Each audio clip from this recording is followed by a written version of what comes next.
23 मार्च 1931, स्थान लाहौर जेल। सारा माहौल इंकलाब जिंदाबाद, भारत माता की जय के नारों से गूंज रहा था। जेल के बाहर हजारों लोगों की भीड़ जमा थी। सारी फिजा में मातम पसरा हुआ था। उस दिन जो हुआ उसने भारत की आजादी की लड़ाई की दिशा और दशा दोनों ही बदल दी।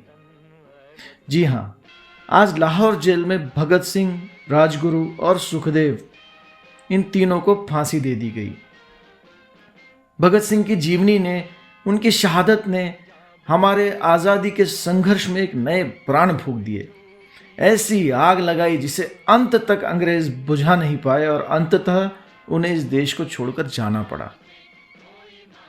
13 अप्रैल 1919 तक जहां सारा देश गांधी जी के सत्य, अहिंसा और असहकार की राह पर चल रहा था, गांधी जी का जादू जहां सर चढ़कर देशवासियों के दिलो दिमाग पर बोल रहा था, ऐसा लग ही रहा था कि गांधी जी के सिद्धांतों से भारत की आज़ादी सुनिश्चित होने वाली है।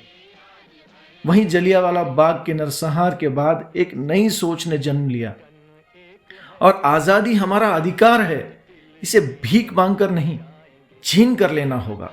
और इस क्रांति की राह पर कई नौजवान निकल पड़े और इस लड़ाई को इस देश के घर घर तक पहुंचाने का सेहरा बंधा शहीद आजम भगत सिंह के सर पर।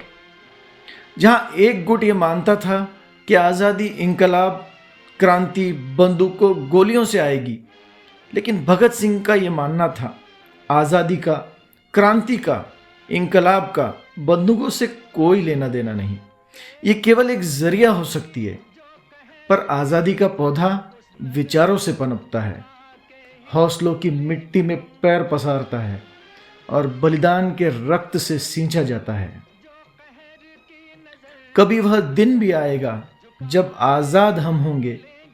यह अपनी ज़मी होगी, यह अपना आसमां होगा। शहीदों की चिताओं पर लगेंगे हर बरस मेले, वतन पर मिटने वालों का यही बस बाकी निशान होगा। भारत के इस वीर सपूत को, सिखों के दशम गुरुओं के इस बहादुर संतान को शत शत नमन।